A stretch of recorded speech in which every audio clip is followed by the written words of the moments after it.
Kochi സിറ്റിയിലേക്ക് 12 kilometre ദൂരം സഞ്ചരിക്കാൻ നമുക്ക് എടുക്കുന്ന സമയം എത്രയാണെന്ന് നമുക്കൊന്ന് നോക്കാം. എന്നിട്ട് ഇതേ സ്ഥലം പകല് നമുക്ക് എടുക്കുന്ന സമയം കൂടി ഞാൻ നിങ്ങളെ ഒന്ന് കാണിച്ചു തരാം. എന്തായാലും നമുക്ക് യാത്ര പുറപ്പെടാം. കൊച്ചി സിറ്റിയുടെ അകത്തേക്കാണ് നമ്മൾ കയറാൻ പോകുന്നത്. അതായത് കളമശ്ശേരി, ആലുവയിൽ നിന്ന് വരുമ്പോൾ കളമശ്ശേരിയിൽ നിന്ന് നമ്മൾ യാത്ര തുടങ്ങുകയാണ്. കിലോമീറ്റർ ഞാൻ 0-ലാക്കി ഇട്ടിട്ടുണ്ട്. കറക്റ്റ് 3:30. എന്തായാലും നമ്മൾ 50 കിലോമീറ്റർ വേഗതയിൽ തന്നെയാണ് നമ്മുടെ യാത്ര നടത്താൻ ഉദ്ദേശിക്കുന്നത്. കളമശ്ശേരി ഇട ദിവസങ്ങളിൽ ഈ വഴിക്ക് കടന്നു പോകണമെങ്കിൽ ഏകദേശം ഇവിടെ നിന്ന് മുതൽ തുടങ്ങുന്ന ബ്ലോക്കാണ്. ഇവിടെ നിന്ന് ഈ ഗതാഗതക്കുരുക്ക് തുടങ്ങും. അത് അങ്ങ് കളമശ്ശേരിയുടെ നമ്മൾ ഇനി ചെല്ലാൻ പോകുന്ന സിഗ്നൽ വരെ വരും. ഇത് കടക്കാൻ തന്നെ വേണം 5 മിനിറ്റ് മുതൽ 10 മിനിറ്റ് വരെ. ഇതുപോലെ സുഗമമായിട്ട് യാത്ര ചെയ്യാവുന്ന റോഡുകളാണ് എന്നും കൂടി ആലോചിക്കണം കേട്ടോ. അവിടെയാണ് പകൽ സമയങ്ങളിൽ ഗതാഗതക്കുരുക്ക് കൊണ്ട് മുറുകുന്നത്. ഇവിടെ വരെയുള്ള ടൈമാണ് ഞാൻ പറഞ്ഞത് 10 മിനിറ്റ് വേണം. 2 മിനിറ്റ് കൊണ്ട് നമ്മൾ പാസ് ചെയ്ത സ്ഥലത്താണ് ഈ പറഞ്ഞ 10 മിനിറ്റ് മുതൽ 15 മിനിറ്റ് വരെ നമ്മൾ അവിടെ ക്രോസ് ചെയ്യാൻ വേണം. അടുത്ത സിഗ്നല് ഇതാണ്. 30ഓളം പേരെ കൊലക്ക് കൊടുത്ത സിഗ്നലാണ് ഈ കാണുന്നത്. യഥാർത്ഥ കാരണം എന്താണെന്ന് ചോദിച്ചാൽ ഇപ്പോഴും ഉദ്യോഗസ്ഥൻ ആകാശത്തോട്ട് നോക്കി കൊഞ്ഞണം കുത്തുമെങ്കിലും യഥാർത്ഥ കാരണം ഈ ഇരിക്കുന്ന തൂണാണെന്ന് മനസ്സിലാകാത്ത ഒരേ ഒരാളുണ്ടാവുള്ളൂ. അത് ഭരണാധികാരിയാണ്. എന്തായാലും അവിടെയും കഴിഞ്ഞു. നമ്മൾ കളമശ്ശേരി കുസ്താറ്റിന്റെ മുന്നിലോട്ട് എത്താൻ പോയിക്കൊണ്ടിരിക്കും. വലതുവശം ചേർന്ന് വാഹനം പോകാൻ പാടില്ല എന്നൊക്കെ പറയുമെങ്കിലും ഞങ്ങൾ ഇപ്പോഴും വലതുവശം ചേർന്ന് തന്നെ സുഗമമായിട്ട് യാത്ര ചെയ്യും എന്നുള്ളതാണ് ഡ്രൈവർമാരുടെ തീരുമാനം. അങ്ങനെയും എടുത്തോട്ടെ. എന്നാലും നമുക്ക് എത്ര മണിക്ക് ചെല്ലുമെന്ന് അറിയണമല്ലോ. സിഗ്നലാണ്. ലോറിയുടെ പുറകെ നമുക്ക് പോവാം. എന്നാലും നമുക്ക് എത്ര മിനിറ്റ് എടുക്കും അറിയണ്ടേ. എന്റെ മുന്നിലെ പോകുന്ന നിയമലംഘനങ്ങൾ നടത്തിപ്പോയ വാഹനത്തിന്റെ പുറകെ പിടിച്ചിട്ട് എത്ര മിനിറ്റ് എടുക്കുമെന്ന് നമുക്ക് നോക്കാം. 50 കിലോമീറ്റർ വേഗത്തിൽ തന്നെയാണ് ഇപ്പോഴും ഞാൻ യാത്ര ചെയ്തുകൊണ്ടിരിക്കുന്നത്.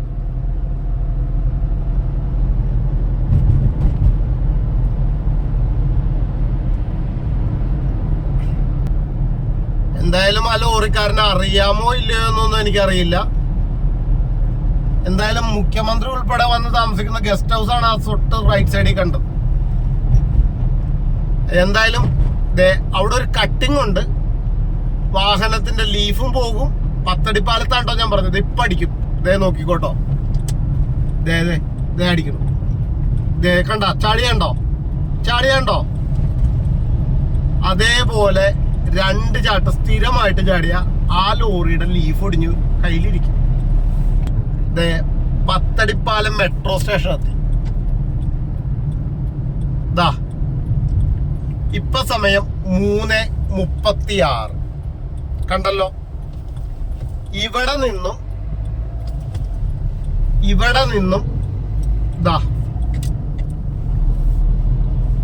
നിന്നും എടപ്പള്ളി വരെ ഇന്നുച്ചക്ക് ക്രോസ് ചെയ്യാനെടുത്ത സമയം, ഇന്നുച്ചക്കല്ല 4:30 മണി നേരത്ത്. അവിടെ നിന്നും എടപ്പള്ളി ഓവർബ്രിഡ്ജിന്റെ അവിടെ വരെ എടുത്ത സമയം നിങ്ങൾക്ക് അറിയണം. 9 മിനിറ്റ്. 1 കിലോമീറ്റർ പോലും ഇല്ല. ഇവിടെ വരെ വരാനായിട്ട് എടുത്ത സമയം 5 മിനിറ്റാണ്. ഇവിടെ നിന്ന് ബാക്കിയുള്ള ദൂരം കൂടി നിങ്ങൾ കണക്കൂട്ടി നോക്കും. 50 കിലോമീറ്റർ വേഗതയിൽ തന്നെയാണ് കേട്ടോ ഞാൻ ഇപ്പോഴും പോകുന്നത്. കണ്ടോ,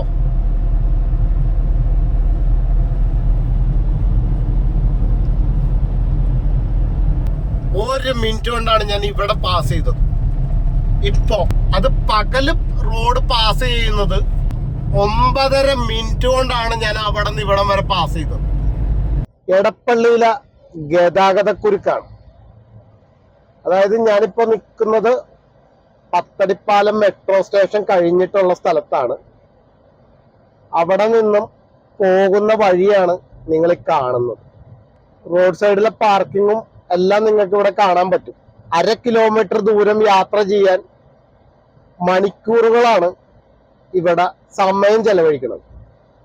എടപ്പള്ളി ടോള് വരെ എത്താനുള്ള ദൂരവും നിങ്ങൾ നോക്കിയ വണ്ടി കിടക്കണുണ്ടോ റോഡില്, ആംബുലൻസ് പോണ നോക്കി. എന്താണ് ഇത് ഈ ഗതാഗതക്കുരുക്കിനുള്ള കാരണമെന്നോ അല്ലെങ്കിൽ ഇതെങ്ങനെ പരിഹരിക്കാമെന്നോ ഇവിടെ ഒരു ഭരണകർത്താക്കളും തീരുമാനിക്കുന്നില്ല, ചിന്തിക്കുന്നില്ല. ഈ റോഡിന്റെ സൈഡിൽ പാർക്ക് ചെയ്ത് കിടക്കുന്ന വാഹനങ്ങൾ തന്നെ നിങ്ങൾ നോക്കും. കൃത്യമായിട്ട് മുനിസിപ്പാലിറ്റികളിലോ പഞ്ചായത്തുകളിലോ ബിൽഡിംഗ് പണിയുമ്പോൾ മാൻഡേറ്ററി ആയിട്ട് കാർ പാർക്കിംഗ് ഏരിയ വേണമെന്ന് പറയുന്ന പോലും ഉണ്ട്. അതൊന്നും നടപ്പാക്കാനോ അല്ലെങ്കിൽ കൃത്യമായിട്ടുള്ള നിയമങ്ങൾ നടപ്പിലാക്കാൻ ഇവിടെ ഉദ്യോഗസ്ഥർ തയ്യാറല്ലാത്തതാണ് നമ്മുടെയൊക്കെ നാടിന്റെ ശാപം. ബസ് നിർത്താൻ പോണ എവിടെ നോക്ക്. ഒരു ബസ് സ്റ്റോപ്പോ അല്ലെങ്കിൽ ബസ് സ്റ്റോപ്പ് എന്ന് പറയുന്ന സ്ഥലത്ത് ഒരു ബസ് വേ പോലും ഇല്ല. ഉദ്യോഗസ്ഥൻ അവന്റെ ജോലി സമയത്ത് കൃത്യമായിട്ട് എന്തോ കാണിച്ചു, എങ്ങനെയൊക്കെയോ അവന്റെ കടമ കഴിച്ചു എന്ന് പറയണ പോലെ എന്തൊക്കെയോ കാണിച്ച് അവരവിടെ പോകുന്നു. ബാധ്യത അനുഭവിക്കേണ്ടത് ഇവിടെയുള്ള ഓരോ ജനങ്ങളും. അതല്ലല്ലോ ശരി. കൃത്യമായിട്ട് ഉദ്യോഗസ്ഥന്റെ ജോലി ചെയ്യണ്ടേ? റോഡ് സൈഡിൽ ഇതേപോലെ വാഹനങ്ങൾ പാർക്ക് ചെയ്യാൻ വേണ്ടിയിട്ടുള്ളതാണോ? 3 വരി പാത ഉണ്ടായിരുന്നത് 2 വരി പാതയാക്കി. ഇപ്പുറത്തെ സൈഡിൽ വണ്ടികൾ റോഡിൽ പാർക്ക് ചെയ്ത് കിടക്കണം. നോക്ക് നിങ്ങള്. 1/2 കിലോമീറ്റർ ദൂരം യാത്ര ചെയ്ത് വരാനായിട്ട് 1 മണിക്കൂർ, അരമണിക്കൂർ. കളമശ്ശേരി കഴിഞ്ഞ് ഇങ്ങോട്ട് വന്ന വണ്ടി തട്ടാതെ മുട്ടാതെ ഒരു ദിവസം ഓടി ഇറങ്ങിപ്പോയാൽ അത് ഭാഗ്യമാണ്. നോക്കിയേ എത്ര മിനിറ്റാണ് ഇവിടെ മാത്രം ഇങ്ങനെ ബ്ലോക്കിൽ കിടക്കണമെന്ന് നോക്കി. ഇത് ഒരു ദിവസമല്ല, എല്ലാ ദിവസവും ഇത് തന്നെയാണ് അവസ്ഥ. 3:30-4 മണിയായ തുടങ്ങും ബ്ലോക്ക്. അത് രാത്രി 11 മണി വരെ നീളും. ഇങ്ങനെ പോകുന്നത് എങ്ങനെ ശരിയാകുമെന്ന് നിങ്ങൾ പറ. ഒരു ഉദ്യോഗസ്ഥൻ പോലും ഇതിന്റെ കാരണം എന്താണെന്നോ അല്ലെങ്കിൽ ഇതെങ്ങനെ പരിഹരിക്കാമെന്നോ ഒന്നും ഇവിടെ ആരും ചിന്തിക്കുന്നില്ല. ഇതിന്റെ ബാധ്യത, ഇതിന്റെ ചെലവ് ഞാൻ വഹിക്കണോ? ഇവിടെ കൊച്ചി മെട്രോ വന്നതുകൊണ്ടാണ് മറ്റതാണ് മറിച്ചാണെന്നൊക്കെ പല ഉദ്യോഗസ്ഥന്മാരും പറയും. അതൊന്നും അല്ല വാസ്തവം. യഥാർത്ഥത്തിൽ വാസ്തവം എന്താ?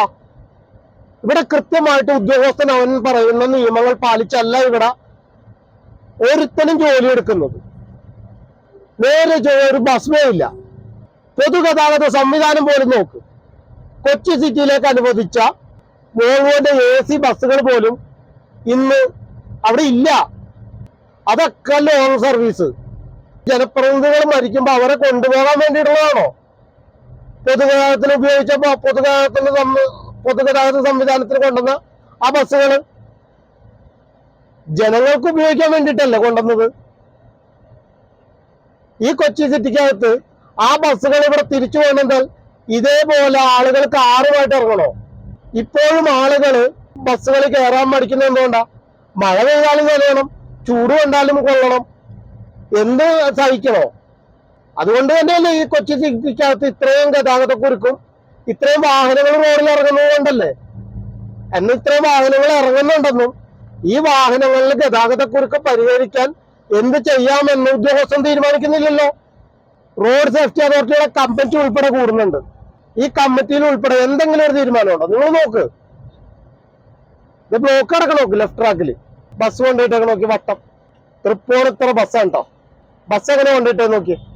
കണ്ടോ? ആ ബസ് വട്ടം ഇട്ടതിന്റെ പേരിലാണ് ബ്ലോക്ക് കിടക്കണത്. കണ്ടക്ടർ ഇതേ കയ്യും കാലൊക്കെ പുറത്തേക്ക് ഇടുന്നുണ്ട്. അവൻ പോകുന്ന വരെ നമ്മൾ അവിടെ കിടക്കണം. കണ്ട, ഇതിലും നന്നായിട്ടൊന്നും കാണിച്ചു തരാൻ എന്നെ കൊണ്ട് പറ്റൂല ഏമാമാരെ. നിങ്ങളൊക്കെ തന്നെ പണിയെടുക്കണം. കണ്ട, ഇപ്പൊ റോഡ് ഫ്രീ ആയത് കണ്ട. ഇവിടെ കൊണ്ട് തീർന്നില്ല. ഇനി എടപ്പള്ളിപ്പള്ളിയുടെ അവിടുത്തെ ഗതാഗതക്കുരുക്ക് ചെറുതൊന്നുമല്ല. ഇവിടെയും തീരോ? ഇല്ല. ഇനി നമുക്ക് പാലാരിവട്ടത്തേക്ക് പോവാം. അവിടെ ഒരു യു ടേൺ.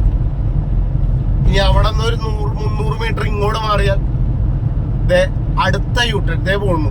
വണ്ടി തിരിഞ്ഞാണ്ടോ, ചവിട്ടി മുന്നിലെ വണ്ടികൾ ചവിട്ടി ചവിട്ടി പോണുണ്ടോ, കണ്ടോ? ചവിട്ടി.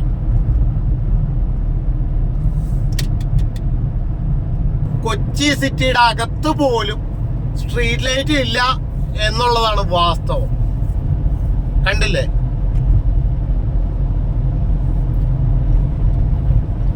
ആകപ്പാടെ മെട്രോ സ്റ്റേഷന്റെ അടിയിൽ കറക്റ്റ് ആയിട്ട് ലൈറ്റ് കൊടുത്തിരുന്നു.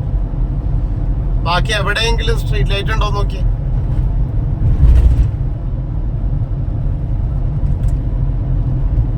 പോലീസ് വണ്ടി പോണ നോക്കി എങ്ങനെ പോയെന്ന് കണ്ടോ? യൂട്ടേൺ കണ്ടോ? ഇവിടുന്ന് എന്തോരം ദൂരമാണ് അടുത്ത യൂട്ടേണിലേക്ക് നോക്കട്ട.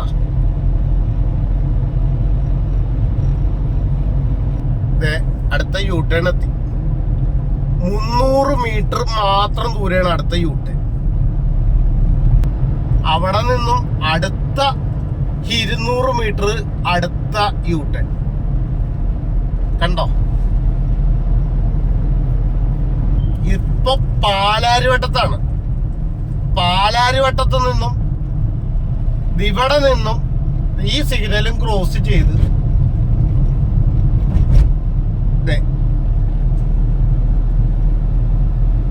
നോക്കിയേ, 1 മിനിറ്റ് എടുത്തോ.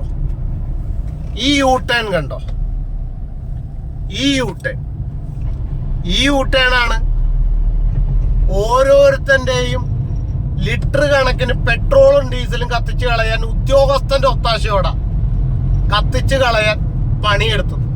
ഇവിടുന്ന് പാലാരിവട്ടത്തുനിന്ന് ഇവിടെ വരെ ക്രോസ് ചെയ്യാൻ എടുക്കുന്ന സമയം 5 മിനിറ്റ് മുതൽ 10 മിനിറ്റ് വരെയാ.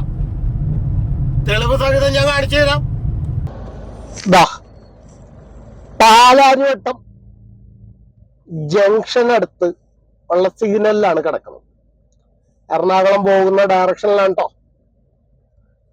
നിങ്ങളൊന്ന് നോക്കിയേ, ഞാൻ എന്ത് ചെയ്യും? നിങ്ങൾ നോക്ക്, എന്ത് ചെയ്യണം? ഒരു ഭരണാധികാരികൾക്ക് ദീർഘവീക്ഷണം ഇല്ലാത്തതിന്റെ പേരിൽ മാത്രം ഉണ്ടാകുന്ന ഗതാഗതക്കുരുക്കുകളാണ് ഈ കാണുന്നത്. എത്ര കിലോമീറ്റർ വേഗതയിലായിരിക്കും അവൻ പോകുന്നത്? നല്ല റോഡുകളില്ല, ഗതാഗതക്കുരുക്ക് സംവിധാനം. ഈ വളവ് അങ്ങോട്ട് കഴിയുമ്പോൾ അപ്പുറത്തൊരു യൂട്ടേണിന്റെ ഭാഗമായിട്ടുള്ള ബ്ലോക്കാണ് ഈ കാണുന്നത്.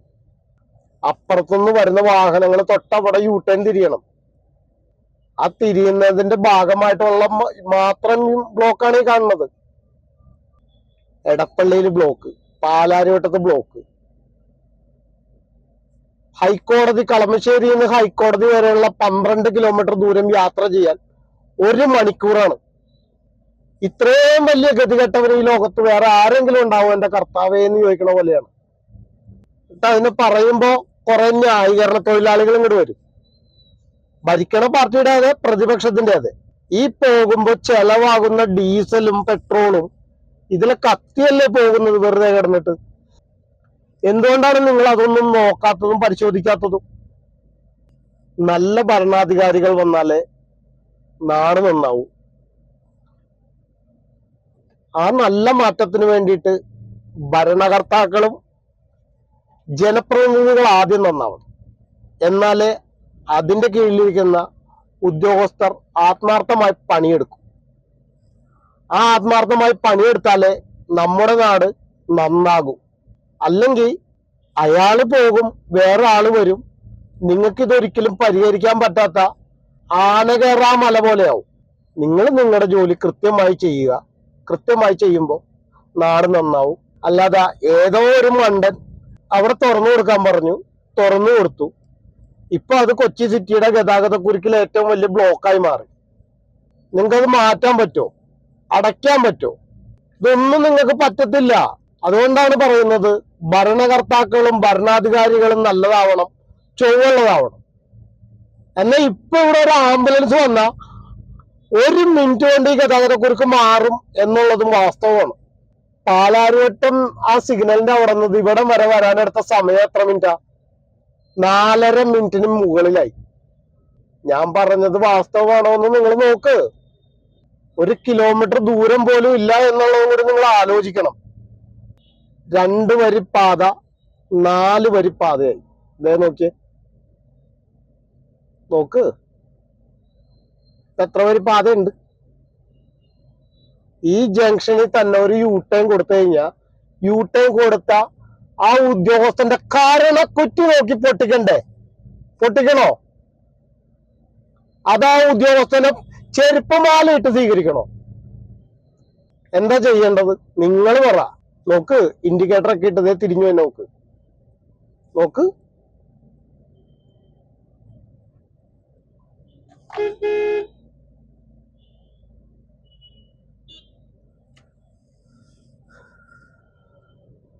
ദാ കണ്ടോ?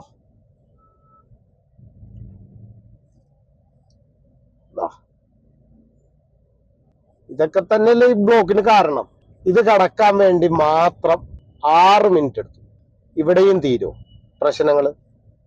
തീരില്ല. ദേ ഒരു കാർ തിരിക്കാൻ വേണ്ടി കൊണ്ടുപോയിട്ടേക്കണ. ഇത് കഴിഞ്ഞാലോ റോഡ് ഫ്രീ ആണ്. കണ്ട, ഈ ഉദ്യോഗസ്ഥന്മാരെയൊക്കെ തെരഞ്ഞെടുക്കണോല്ല, അവന് വിദ്യാഭ്യാസം ഉണ്ടോന്ന് ആദ്യം നോക്കണം. നമ്മുടെ നാട്ടിൽ ഉദ്യോഗസ്ഥൻ ഫോണിൽ കളിച്ചോണ്ടിരിക്കണ നോക്കി. ദേ ഉദ്യോഗസ്ഥൻ ഫോണിൽ കളിച്ചോണ്ടിരിക്കണ. അതും കഴിഞ്ഞാൽ സ്റ്റേഡിയം. ഇവിടെയൊക്കെ സുഗമമായിട്ട് യാത്ര ചെയ്യും. ഇവിടെ ഒരു യൂട്ടേൺ, ഇനിയുമുണ്ട് യൂട്ടേൺ. കണ്ടോ? ഇവിടെ ഒരു യൂട്ടേൺ. ഇവിടെയും തീർന്നില്ല. ഇവിടെ നിന്ന് 300 മീറ്റർ മാറിയാൽ അടുത്ത യൂട്ടേൺ. യൂട്ടേണിന്റെ ബോർഡ് കണ്ടോ? അടുത്ത യൂട്ടേൺ കണ്ടോ? ബ്ലൈൻഡ് സ്പോട്ടാണോ? വണ്ടി ഇടിക്കുവോ? ഇവിടെ യൂട്ടേൺ. ഇത് കഴിഞ്ഞ 200 മീറ്റർ ഗ്യാപ്പ് ഉണ്ടോ? അടുത്ത യൂട്ടേൺ. നോക്കിക്കോ, യൂട്ടേൺ ഒക്കെ കാണാൻ പറ്റുന്നുണ്ടല്ലോ അല്ലേ? അത് കഴിഞ്ഞ അടുത്ത യൂട്ടേൺ. സിഗ്നലും കിട്ടി. 13 മിനിറ്റ് കൊണ്ട് നമ്മള് കലൂരെത്തി. ഇനിയും നമുക്ക് യാത്ര തുടരാം.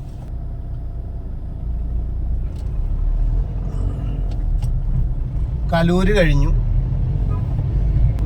കലൂര് മെട്രോ സ്റ്റേഷൻ എത്തി.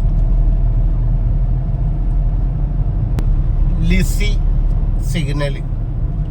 ഇവിടെ യൂട്ടേൺ. ഇവിടെ യൂട്ടേൺ ഉണ്ട്. ഇവിടെ നിന്നും മുന്നോട്ട് പോകുമ്പോ 100 മീറ്റർ ഉണ്ടോ? അടുത്ത യൂട്ടേൺ കണ്ടോ യൂട്ടേൺ? ഈ പാലത്തിന്റെ അടിയിലൂടെ അങ്ങോട്ടും ഇങ്ങോട്ടും തിരിയാം. പറ്റത്തില്ലേ? പക്ഷെ അതിന്റെ ഇടയിലൊരു യൂട്ടേൺ വേണം. എന്നാലാണ് ഗതാഗത കുരുക്കൊക്കെ ഉണ്ടാക്കി ഉദ്യോഗസ്ഥന് സർക്കാരിലേക്ക് ഇങ്ങനെ 2 രൂപ 3 രൂപ 5 രൂപ എന്നുള്ള രീതിക്കൊക്കെ ടാക്സ് ഒക്കെ വരത്തുള്ളൂ. നമ്മുടെ കയ്യിലെ കാശ് ഇങ്ങനെ അവൻ ഒരു പണിയെടുക്കാതെ ഇങ്ങനെ മേടിക്കുമ്പോൾ ഉണ്ടാവുന്ന ഒരു സുഖം അവന് വേറെ കിട്ടത്തില്ലല്ലോ. എന്നാലാണ് മുഖ്യമന്ത്രിക്കൊക്കെ ടൂറൊക്കെ പോകാൻ പറ്റത്തുള്ളൂ. എന്തായാലും നോർത്ത് മേൽപ്പാലം ഇറങ്ങി. ഇവിടെ ഒരു പാലത്തിന്റെ അടിയിൽ കൂടെ അങ്ങോട്ടും കൂടെ ഒക്കെ ഫ്രീ യൂട്ടേണൊക്കെ ഉണ്ട് കേട്ടോ. ഇവിടെയും തീർന്നില്ല. അവിടെ നിന്ന് യൂട്ടേൺ. എന്തോരം ദൂരമുണ്ട് യൂട്ടേണിലേക്ക്? എന്തോരം ഉണ്ട്? അടുത്ത യൂട്ടേൺ നമ്മുടെ സിഗ്നലാണ്. അവിടെ നിന്നും 200 മീറ്റർ പോലും ഇല്ല.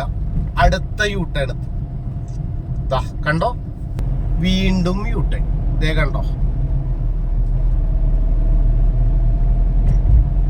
ഇവിടെ നിന്നും വീണ്ടും 200 മീറ്റർ അങ്ങോട്ട് മുന്നോട്ട് മാറിക്കഴിഞ്ഞാൽ വീണ്ടും അടുത്ത യൂട്ടേൺ. ഇവിടെയും തീർന്നില്ല. ഹൈക്കോടതിയുടെ അടുത്തെത്തിട്ടോ. 100 മീറ്റർ വീണ്ടും മാറിയാൽ അടുത്ത യൂട്ടേൺ. കണ്ടോ? യൂട്ടേൺ ആണ്. കണ്ടോ? എന്തായാലും 12.2 കിലോമീറ്റർ കൊണ്ട് നമ്മൾ അവിടെ നിന്ന് ഇവിടെ വരെ എത്തി. സമയം കൂടി നോക്കിക്കോ നിങ്ങൾ. 3:49. 19 മിനിറ്റ് കൊണ്ടാണ് നമ്മൾ അവിടെ നിന്നും ഇവിടെ വരെ എത്തിയത്. ഇതേ യാത്ര പകലാണെങ്കിൽ നിങ്ങൾ മിനിമം 1 മണിക്കൂർ കളമശ്ശേരിയിൽ നിന്നും ഈ ഹൈക്കോടതിയിൽ എത്താൻ വേണ്ടി മാത്രം നിങ്ങൾ ചെലവഴിക്കുന്നില്ലേ? ഇതൊരു ഡീസൽ വണ്ടിയാണ്. ഇനി പെട്രോൾ വണ്ടി ആയിക്കോട്ടെ, മാരുതി കമ്പനിനെ തന്നെ പിടിക്കാം. ഇന്ത്യയിലെ ഏറ്റവും കൂടുതൽ പ്രൊഡക്ഷൻ ഉള്ള മാരുതിയുടെ വാഹനം മാരുതി സ്വിഫ്റ്റ് തന്നെ പിടിച്ചോ. പെട്രോൾ വണ്ടിക്ക് 22 കിലോമീറ്റർ കമ്പനി മൈലേജ് പറയുന്നുണ്ട്. 110 രൂപയുണ്ടെങ്കിൽ കളമശ്ശേരിയിൽ നിന്ന് ഇവിടെ വന്ന് തിരിച്ചു പോകാം. പറ്റത്തില്ലേ? ഇനി 1.5 ലിറ്റർ കൂട്ടിക്കോ, 150 രൂപയുടെ ഡീസൽ അടിച്ചോ, എന്നാലും എത്തോ 500 രൂപയുടെ പെട്രോൾ അടിച്ചാൽ നിങ്ങൾക്ക് പകൽ ഇവിടെ വന്നിട്ട് തിരിച്ചവിടെ ചെല്ലാൻ പറ്റുമോ? 110 രൂപയ്ക്ക് വരേണ്ട സ്ഥലത്ത്, അല്ലെങ്കിൽ 150 രൂപയ്ക്ക് വരേണ്ട സ്ഥലത്ത് 500 രൂപ നിങ്ങൾ പകൽ മുടക്കണം എന്ന് പറയുമ്പോൾ എന്നെയും നിങ്ങളെയും ഉൾപ്പെടെയുള്ള ഇവിടെയുള്ള ഓരോ ആളുകളെയും സർക്കാർ വഞ്ചിക്കുവാണോ അതോ സഹായിക്കുവാണോ എന്ന് നിങ്ങളൊന്ന് ചിന്തിക്കണം. ഈ ഗതാഗതക്കുരുക്ക് ഉണ്ടാക്കുന്നത് ഉദ്യോഗസ്ഥരും ജനപ്രതിനിധികളും ഒരുമിച്ച് അറിഞ്ഞുകൊണ്ടാണെന്ന് ഞാൻ അവകാശപ്പെടുന്നു. അല്ല എങ്കിൽ നിങ്ങൾ പറ, ഗതാഗതക്കുരുക്കിന് എന്ത് പരിഹാരം നിങ്ങൾ കാണും? നിങ്ങൾ കണ്ടിട്ടുണ്ട്. നേരത്തെ ഐജിയുടെ ഓഫീസ് ആയിരുന്നു, ഇപ്പം അത് ഐജിയുടെ ഓഫീസാണോ എന്നൊന്നും എനിക്കറിയാൻ പാടില്ല. എന്തായാലും അവിടെ ആയിരുന്നു നേരത്തെ ഐജിയുടെ ഓഫീസ്. ഇനി അതിൻ്റെ തൊട്ടപ്പുറത്തോട്ട് മാറിയാലാണ് മറ്റേ കമ്മീഷണറേറ്റ്. എന്തായാലും ഇങ്ങനെയൊക്കെ പോകുന്നതല്ലാണ്ട് ഇവിടെ ഒരു തീരുമാനങ്ങളും ഇല്ല, ഒന്നും നടക്കുന്നില്ല. പിന്നെ എന്തിനാണ് നിങ്ങളൊക്കെ അധികാര കസേരയുടെ തലപ്പത്ത് കയറിയിരുന്ന് ജനങ്ങളെ വിഡ്ഢികളാക്കുന്നതെന്ന് ഉളുപ്പില്ലാത്ത നിങ്ങളോട്, ഒട്ടും ഉളുപ്പില്ലാത്ത ബോസ്കോ കളമശ്ശേരി മുഖത്ത് നോക്കി ചോദിച്ചുകൊണ്ട് നിർത്തുന്നു. നന്ദി, നമസ്കാരം.